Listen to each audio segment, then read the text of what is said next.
اور جب کہتا ہے یا قیوم تو وہ اس طاقت کو بلا رہا ہوتا ہے جو پوری کائنات کو سنبھالے ہوئے ہے۔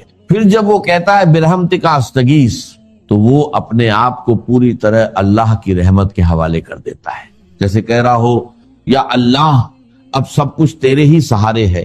یہی وجہ ہے کہ یہ دعا بھی ایک بے حد اثردار وظیفہ ہے، خاص طور پر اس وقت جب انسان خود کو بالکل بے بس محسوس کرتا ہے۔ اب تیسرا وظیفہ سنو، یہ وہ الفاظ ہیں جو ایک نبی نے اس وقت کہے جب انہیں آگ میں ڈالا جا رہا تھا، ہر طرف خطرہ، ہر طرف موت، لیکن پھر بھی یقین ایسا جو پہاڑوں کو ہلا دے۔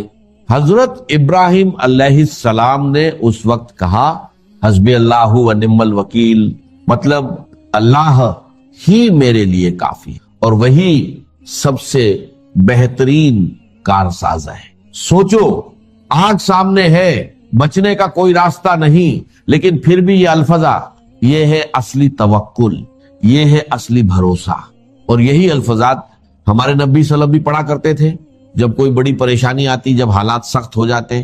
قرآن میں بھی اس کا ذکر آتا ہے، جب لوگوں نے مسلمانوں کو ڈرانے کی کوشش کی کہ دشمن بہت طاقتور ہے، سازشیں ہو رہی ہیں، حالات خراب ہیں، تو اس وقت ایمان والوں نے یہی کہا حسبی اللہ و نعم الوکیل۔ اور پھر کیا ہوا؟ ان کا ایمان اور مضبوط ہو گیا، ان کا بھروسہ اور بڑھ گیا اور اللہ نے ان کی مدد فرمائی۔ یہ کوئی کہانی نہیں ہے، یہ حقیقت ہے۔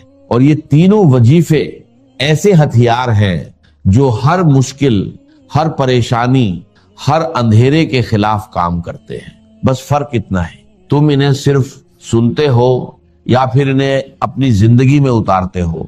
جب حسبی اللہ و نعم الوکیل کہا گیا تو صرف الفاظ نہیں بولے گئے تھے، بلکہ ایک ایسا یقین ظاہر ہوا تھا جس نے آگ کو بھی ٹھنڈا کر دیا۔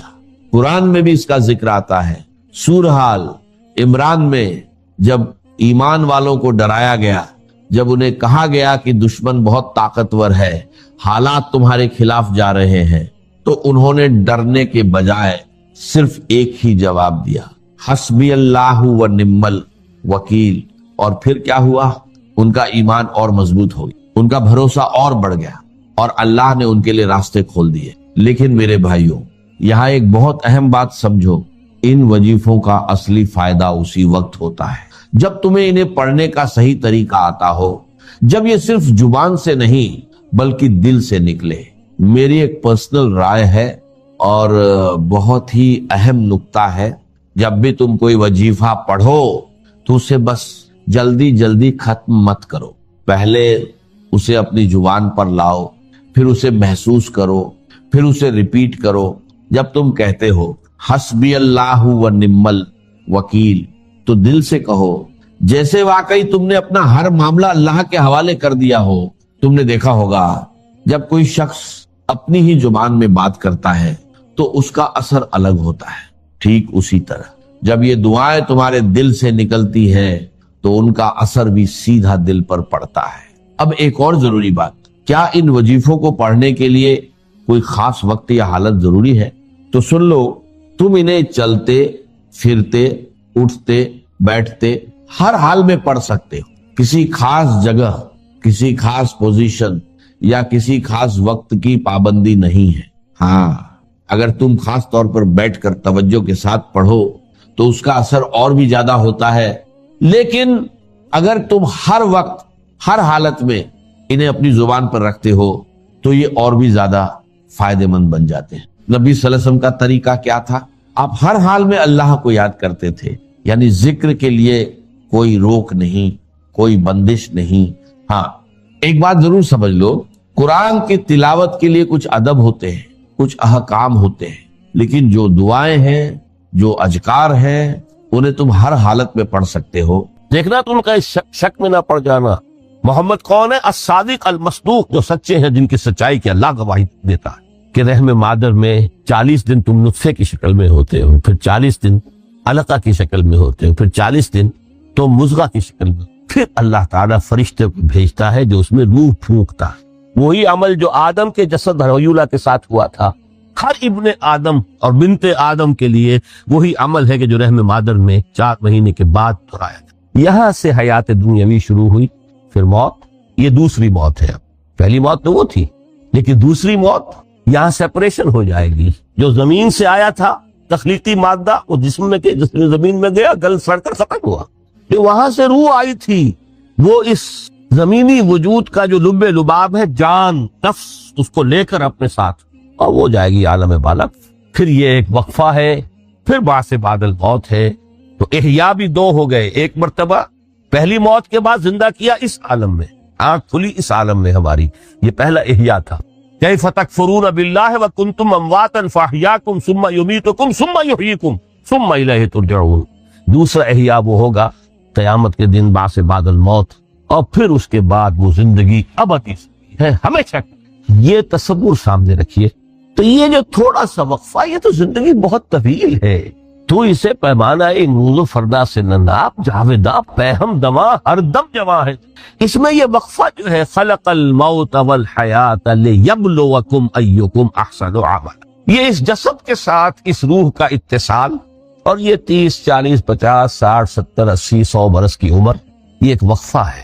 یہ امتحانی وقفہ ہے، تمہیں جانچا جا رہا ہے، پرکھا جا رہا ہے. ایکم احسن عملا، اس کو بھی اقبال نے اسی نظم میں خوب بیان کیا ہے کہ قلزم ہستی سے تو ابھرا ہے مانند حباب، اس سیاہ خانے میں تیرا امتحان ہے.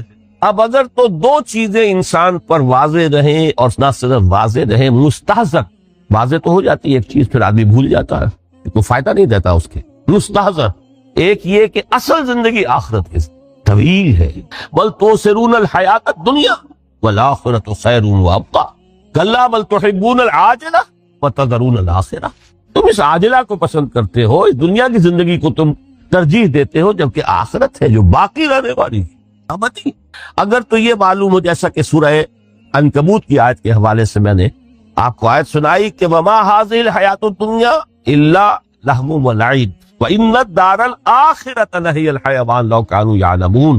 اصل زندگی جو ہے وہ آخرت کی زندگی ہے، کاش کہ انہیں معلوم ہوتا. ایک حقیقت تو یہ معلوم ہو اور مستحضر نہیں کہ اصل زندگی آخرت کی زندگی ہے، اور دوسری حقیقت یہ کہ یہ دنیا کی زندگی ایک امتحانی وقفہ ہے. قلزم ہستی سے تو ابھرا ہے مانند حباب، اس سیاہ خانے میں تیرا امتحان ہے. یہ مستحضر رہے تو اس کا نتیجہ کیا نکلے گا؟ انسان دنیا پرست نہیں بنے گا. متاع ہے دنیا، برتنے کی چیز ہے. وما هذه الحیات الدنیا الا متاع، برتنے کی چیز ہے، برتو اسے. اب میں یہاں آپ کو کچھ حدیثیں بھی سنا دینا چاہتا ہوں. ایک حدیث میں حضور نے عجیب نقشہ کھینچا ہے. مالی ولی دنیا، لوگوں مجھے تمہاری اس دنیا سے کیا سروکار؟ انما مثلی کراکب استظل تحت شجرۃ ثم راح. میری مثال تو اس سوار کسی ہے جو تھوڑی دیر کے لیے کسی درخت کے سائے میں سستانے کے لیے رک جاتا ہے. اس درخت کو اپنی منزل نہیں سمجھتا، اپنا گھر نہیں سمجھتا، تھوڑی دیر کا سستانا ہے. پھر وہ اس درخت کو چھو خیر بات کہتا ہے، راستہ لیتا ہے اپنی منزل کی طرف، ہو جاتا. بس اتنا تعلق، منزل یاد رہے. چنانچہ دوسری بڑی پیاری حدیث ہے، بہت مختصر بھی ہے. انما الدنیا خلقت لکم وانتم خلقتم للآخرہ. دیکھو یہ دنیا تمہارے لیے بنائی گئی. خلق لکم ما فی السماوات وما فی الارض، قرآن مجید کہتا ہے. اس لیے میں نے کہا تھا خلافت ہمیں دینی تھی تو سب کچھ ہمارے لیے بنایا گیا. یہ محفل سجائی گئی ہے ہمارے لیے، یہ سب ہمارے لیے بنایا گیا. پورے عالم کو مسخر کیا گیا ہمارے لیے. سخر لکم، سورج بھی چاند بھی ہر چیز تمہارے لیے مسخر کی گئی ہے. انما الدنیا خلقت لکم وانتم خلقتم للآخرہ. لیکن تمہاری تخلیق ہوئی ہے، تمہیں بنایا گیا ہے، تمہیں پیدا کیا آخرت کے لیے. یہ منزل یاد رہے. میرا ٹھکانہ وہ ہے، میرا گھر وہ ہے، میری منزل وہ ہے. یہ راہ گزر ہے، یہ سفر ہے، یہ ایک وقفہ ہے، امتحانی وقفہ ہے. خلق الموت والحیات لیبلوکم ایکم احسن عملا. لیکن اب تیسری حدیث سنیے، اور یہ ہے وہ کہ جو اس دنیا کو، جو میں نے شروع میں کہا تھا، بڑی ٹھوس حقیقت ہے. یہ اللہ کی تخلیق ہے، سنجیدہ تخلیق ہے. ہم نے کوئی کھیل کود کے لیے تو نہیں بنایا ہے. ربنا ما خلقت ھذا باطلا. حضور فرماتے ہیں الدنیا مزرعۃ الآخرہ، دنیا آخرت کی کھیتی ہے. یہاں بو گے تو وہاں کاٹو گے، یہاں بو گے نہیں تو کاٹو گے کیا خاک. اس اعتبار سے غور کیجئے، یہ دنیا اور حیات دنیاوی کا ایک ایک لمحہ ایک بڑی عظیم حقیقت بن کر سامنے آ. ہماری حیات دنیاوی کا ایک ایک لمحہ ابدی ہے پوٹینشلی. کیوں کہ اس میں جو کچھ ہم کما رہے ہیں اس کے نتائج ابدی زندگی پر پھیلے ہوئے ملیں گے. تو گویا کہ یہ جو ہے یہ گھڑی محشر کی ہے، طور سے محشر میں ہے، بیشتر غافل عمل کوئی اگر دفتر میں ہے۔ یہاں کا ایک ایک لمحہ تمہارے لیے بہت قیمتی ہے، یہاں بو، محنت کرو، کاشت کرو، تاکہ وہاں کاشت الدنیا مزرعۃ الآخرہ۔ اب دیکھیے یہ جو انداز ہے قرآن کا، وَمَا الْحَيَاةُ الدُّنْيَا إِلَّا مَتَاعُ الْغُرُورِ، جو ہماری گفتگو کا آج عنوان ہے، اس کے دو نتیجے نکلتے ہیں عملاً۔ ایک نتیجہ جو صحیح ہے، جو قرآن نکالنا چاہتا ہے، جس کی طرف اسلام رہنمائی کرتا، ایک ہے بالکل منفی نتیجہ جس کی اسلام نفی کرتا۔ وہ منفی نتیجہ کیا ہے؟ دنیا دھوکے کی ٹٹی ہے، چھوڑو گھر گرہستی کو، دفع کرو، رب سے لو لگانی ہے۔ یہ شادی کر کے اور گھر گرہستی کا کرکٹ بول لینا، کہاں ایک پیٹ کا پالنا، کہاں 10 پیٹ لگ جائے پیچھے، اسی میں آدمی جو ہے گم ہو کر رہ جاتا۔ لہٰذا گھر گرہستی کو چھوڑو، تجدد کی زندگی گزارو۔ پھر یہ تمدن ہر جگہ شر ہے، برائی ہے، دھوکہ ہے، فریب ہے، جھوٹ ہے، دفع ہو جاؤ، جاؤ کہیں پہاڑوں کی چوٹیوں پر، کہیں غاروں میں، گفاؤں میں، کہیں جنگلوں میں دھونی روا۔ یہ ہے اس کا ایک منطقی نتیجہ جو نکلا ہے دنیا، اور تقریباً تمام مذاہب عالم میں نکلا ہے۔ رہبانیت، جس کی جس شد و بد کے ساتھ نفی کی ہے محمد رسول اللہ صلی اللہ علیہ وسلم، لا رہبانیت فی الاسلام، اسلام میں کوئی رہبانیت نہیں، نفی ہے، مکمل نفی، لا رہبانیت فی۔ فرمایا کہ النکاح من سنتی، یہ میری سنت ہے، میرا طریقہ ہے، گھر گرہستی کی زندگی اختیار کرنا یہ میری سنت ہے۔ 3 صحابہ پر کچھ اسی طرح کا غلبہ ہو گیا تھا۔ صحابہ میں ہر طرح کے لوگ تھے، ان میں وہ لوگ بھی تھے کہ جو بڑے ریشنلسٹ تھے، عقل کے حوالے سے بات سمجھنے والے۔ حضرت عمر کو ہم کہہ سکتے ہیں کہ سر خیل تھے رضی اللہ تعالیٰ۔ وہ درویش منش لوگ بھی تھے، کچھ پر یہ تقویٰ کا اور درویشی کا بہت زیادہ غلبہ ہو گیا تھا، مغلوب الحال ہم انہیں کہہ سکتے ہیں۔ حضرت عبداللہ ابن عمرو بن العاص رضی اللہ تعالیٰ عنہما، ایک عجیب سائملٹینیس کنٹراسٹ ہے باپ اور بیٹے میں۔ عمرو بن العاص بہت بڑے سیاستدان، مدبر، عرب نے چوٹی کے جو 3 سیاستدان پیدا کیے ان میں سے ایک عمرو بن العاص ہے، وارئر، قومکرر، سیاستدان۔ لیکن عبداللہ ابن عمرو بن العاص بالکل درویش، روزانہ روزہ ساری رات کھڑے ہیں، نہ بیوی سے کوئی سروکار، نہ کسی سے کوئی سروکار۔ حضور کو اطلاع ملی، بلا لیا، جواب طلبی ہو گئی، یا عبداللہ اولم اخبر انک تصوم الدہر وتقوم اللیل، اے عبداللہ مجھے یہ خبر دی گئی ہے تم ساری رات کھڑے رہتے اور روزانہ روزہ رکھتے، کیا کہتے ہیں؟ جی حضور ایسا تو ہے۔ لا تفعل، مت کرو ہرگز۔ فإن لنفسك عليك حقا وإن لزوجك عليك حقا وإن لزورك عليك حقا، دیکھو تم پر تمہارے اس جسم کا اور نفس کا بھی حق، اسے آرام بھی دو، اس کی ضروریات بھی پوری کرو، اس کی دیکھ بھال بھی کرو، یہ بھی تمہارے پاس امانت ہے اللہ کی۔ پھر تم پر تمہاری بیوی کا حق ہے۔ کسی صحابی نے دیکھا تھا حضرت عبداللہ ابن عمرو بن العاص کی بیوی کو کہ وہ بالکل جیسے کہ میلی کچیلی حالت میں تھی، پوچھا ہی کیا حال بنا رکھا؟ ان کا کہ آپ کے دوست کو تو کوئی غرض ہے ہی نہیں سے، ظاہر بات ہے کہ مسلمان بیوی اور کس کے لیے وہ سگھار کرے گی جب شوہر ہی کو کوئی دلچسپی نہ ہو، اس سے غرض ہی نہ۔ لا تفعل، رات کو سو بھی، دیکھو مجھے میں رات کو سوتا بھی ہوں، نماز پڑھتا بھی ہوں، میں روزے رکھتا بھی ہوں، داغی بھی کرتا ہوں، دیکھو زیادہ سے زیادہ ہفتے میں 2 دن روزے رکھ لیا کرو۔ تو حضور مجھے اور تھوڑی سی اجازت، اچھا 1 دن داغا، 1 دن روزہ، صوم داؤد، اس سے آگے کی اجازت۔ اسی طرح 3 حضرات سراسراہتن آتا ہے حدیث میں، بخاری شریف کی روایت ہے، ان پر بھی کوئی ایسا ہی غلبہ ہوا رحمانیت کا، ترک دنیا کا۔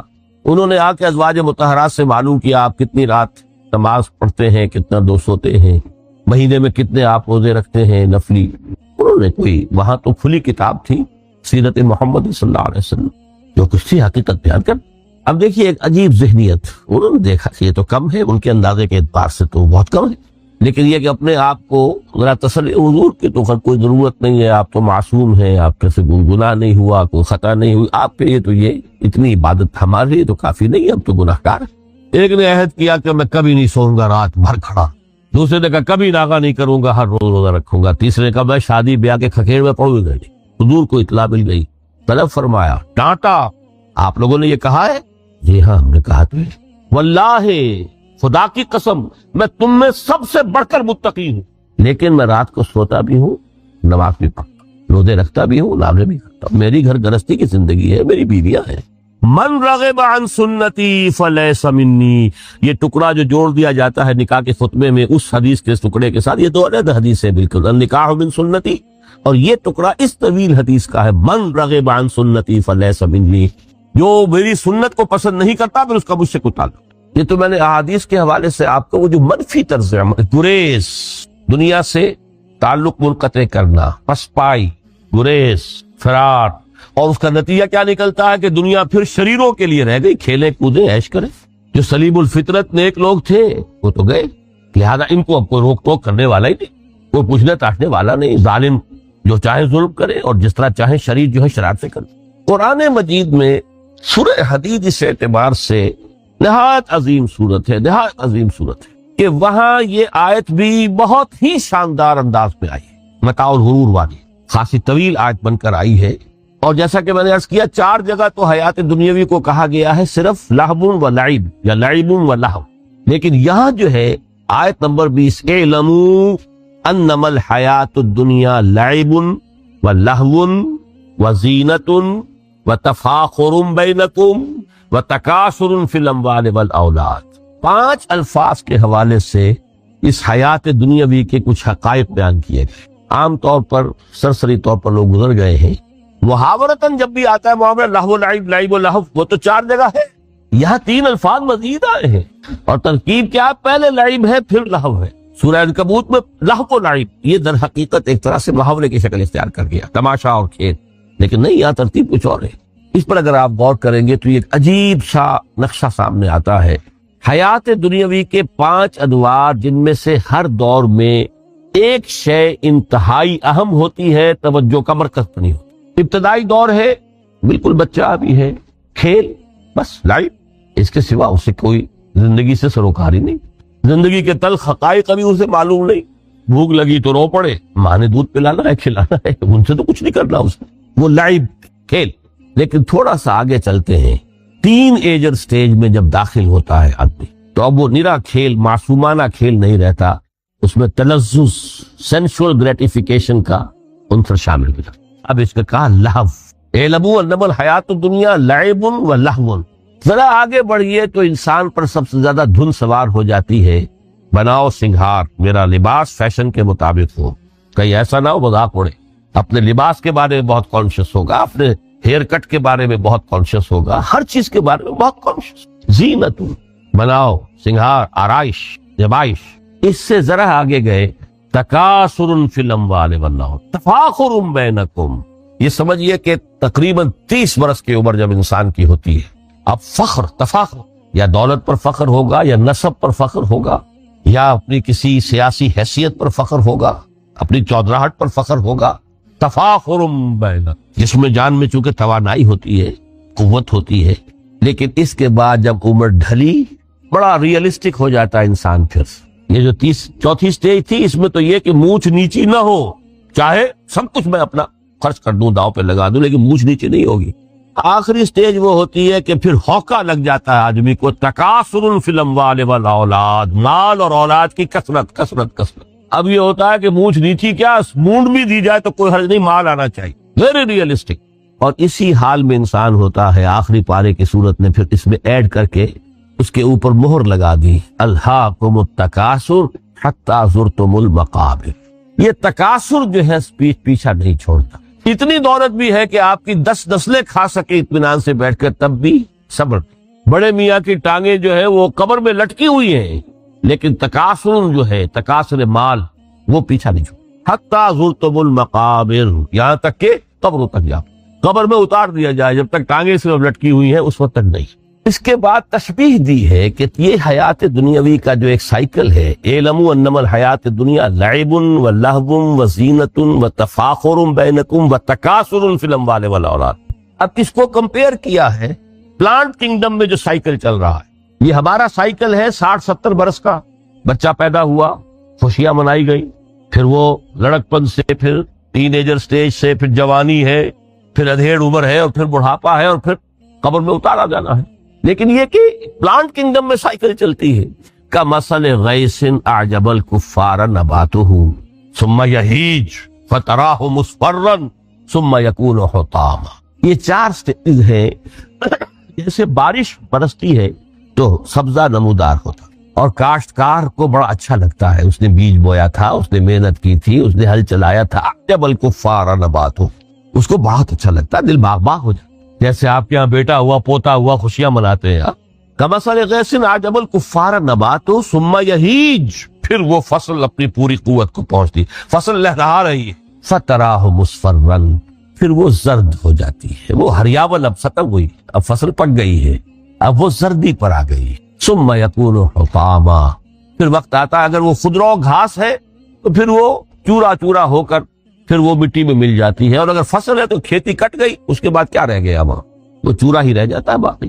یہ لائف کا سائیکل چل رہا ہے, 3 مہینے کا ہو 4 مہینے کا ہو, یہ ہے پلانٹ کنگڈم کا, وہ ہے سائیکل انسانی زندگی. اب فرمائی ٹیپ کی بات جو ہے, وَفِي الْآخِرَةِ عَذَابٌ شَدِيدٌ وَمَغْفِرَةٌ مِّنَ اللَّهِ وَرِضْوَانٌ. دیکھو دنیا کی زندگی تو ان سٹیجز سے ہو کر گزر ہی جاتی, جو پیدا ہوا ہے اس پر بڑھاپا بھی آئے گا, موت. کل نفس ذائقۃ الموت, جو سورہ آل عمران کی 185ویں آیت کا پہلا جملہ. ہر انسان کو جو پیدا ہوا موت آ گئی. اب یہ ہے کہ وہ کہیں آپ نے محل میں گزار لی زندگی, کسی کٹیا میں گزار لی زندگی, کسی کی فٹ پاتھ پر گزر گئی زندگی. زندگی گزر جاتی ہے, گزرتی ہے, اور ان 5 سٹیجز میں سے ہو کر گزرتی ہے. آپ گندی گلیوں میں بچوں کو کھیلتے ہوئے دیکھتے ہیں, وہ بھی کھیل رہے ہوتے, نالیوں کے پانی کے اندر کھیل رہے ہوتے, ان کا بھی کھیل ہے. گندے جوڑ میں کھیل رہے ہوتے, وہ تو ہے زندگی کی وہ سٹیج جو ہے کھیل کی ہے. کسی کے پاس بڑے قیمتی کھلونے ہیں, ان سے کھیل رہا ہے, کوئی اس طرح گلی ڈنڈا کھیل رہا ہے یا کچھ اور کھیل رہا ہے. لیکن وہ 5 سٹیجز تو آئیں گی. اعلموا انما الحیات الدنیا لعب ولہو وزینۃ وتفاخر بینکم وتکاثر فی الاموال والاولاد کمثل غیث اعجب الکفار نباتہ ثم یہیج فتراہ مصفرا ثم یکون حطاما وفی الآخرۃ عذاب شدید ومغفرۃ من اللہ ورضوان. آخرت میں جا کر یہ بائیفرکیشن ہو جانی ہے, یا تو شدید عذاب اور یا اللہ کی مغفرت اور رضا. Now the choice is yours, اما شاکرا و اما کفورا, فیصلہ تم خود کرو. وما الحیات الدنیا الا متاع الغرور, یہاں بھی آخری الفاظ وہ ہے کہ دنیا کی زندگی دھوکے کے سوا کچھ نہیں. کیوں؟ اگر تو دنیا کی زندگی میں گم ہو گئے, جیسے کہ اقبال نے کہا ہے کہ کافر کی یہ پہچان کے آفاق میں گم ہے, اور مومن کی یہ پہچان کے گم اس میں ہے آفاق. دنیا میں رہو, طالب دنیا نہ بنو, طالب عقبہ, طالب آخرہ. دنیا میں رہو, برتو, استعمال کرو, تمہارے لیے پیدا کیا گیا بھائی, برتو, متاع ہے, برتنے کی شے ہے. حلال اور حرام کی پابندیاں سامنے رکھو, باقی برتو. مطلوب یہ نہ, مقصود یہ نہ, مطلوب آخرہ. انما الدنیا خلقت لکم وانتم خلقتم للآخرہ. منزل وہ رہے, مستحضر رہے, سامنے رہے کہ میں تو اجنبی ہوں, یہاں یہ میرا وطن نہیں ہے. دنیا سجن المومن و جنت الکافر. جیسے کسی پرندے کو کسی پنجرے میں بند کر دیا گیا ہو, اس طرح ہمیں اس دنیا میں بھیج دیا گیا. اللہ کی مرضی سے بھیجا ہے. جب تک وہ چاہتا ہم رہیں گے یہاں, لیکن ہمارا دل یہاں نہیں لگے گا. بازار سے گزرا ہوں, خریدار نہیں ہوں, طالب دنیا کا. تب تو یہ کوئی دھوکے کا سودا نہیں, وطن نہیں, بالکل نہیں. حضور نے خود فرمایا مجھے تمہاری اس دنیا میں سے فلاں فلاں چیزیں بہت پسند ہیں. کس قدر ریئلسٹک ہیں.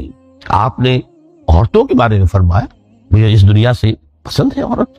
کوئی تصنع اور کوئی بھی تکلف اور کوئی خلاف فطرت بات نہیں کی. محمد رسول اللہ صلی اللہ علیہ وسلم, آنکھوں کی ٹھنڈک میری نماز میں ہے, مجھے خوشبو پسند ہے. عورت کی طرف بھی آپ کا رجحان تھا. قرآن مجید میں آتا نا, اے نبی اب کوئی اور نکاح آپ نہیں کریں گے. وَلَوْ أَعْجَبَتْكَ حُسْنُهُنَّ, چاہے ان کا حسن جو ہے وہ آپ کو اچھا لگے, اب اجازت نہیں ہے مزید, بس فل سٹاپ. جتنے نکاح ہو چکے. تو یہ دنیا کو حضور نے صلی اللہ علیہ وسلم دنیا پر سوار رہو, دنیا کو اپنے اوپر سوار نہ ہونے دو, بس بات صرف یہ ہے. کافر کی یہ پہچان کہ آفاق میں گم ہے. اسی لیے سورہ کہف کا ایک مرکزی مضمون ہے. پہلے رکوع میں بات آتی ہے اِنَّا جَعَلْنَا مَا عَلَى الْأَرْضِ زِینَةً لَهَا لِنَبْلُوَهُمْ أَيُّهُمْ أَحْسَنُ عَمَلًا. ہم نے اس دنیا پر جو کچھ ہے, یہ اسکائی اسکریپرز بن گئے ہمارے زمانے میں, اور یہ شاندار بلڈنگز ہیں, اور یہ کچھ ہے, ہم نے زینت اور زیبائش اور آرائش بنا دیا ہے تاکہ آزمائیں. انہی کے حسن کے شکار ہو جاتے ہو اور ان کے پرستار بن کر رہ جاتے ہو. رخ روشن کے آگے شمع رکھ کر وہ یہ کہتے ہیں ادھر جاتا ہے دیکھیں یا ادھر پروانہ آتا ہے. پھر بھی اللہ ہی کے عاشق بنے رہو, اللہ ہی سے محبت کرو تو کامیاب ہو گئے. دنیا کو برتو. اگر دنیا یہ عروس 1000 داماد جو ہے, اگر کہیں یہ محبوبہ بن گئی تو ختم. اچھا دیکھیے اس سورہ حدید میں اب یہ دنیا کی حقیقت کو اس طرح بیان کر کے 2 نتیجے جو اس سے نکلتے ہیں ان کو علیحدہ علیحدہ بیان کر دیا.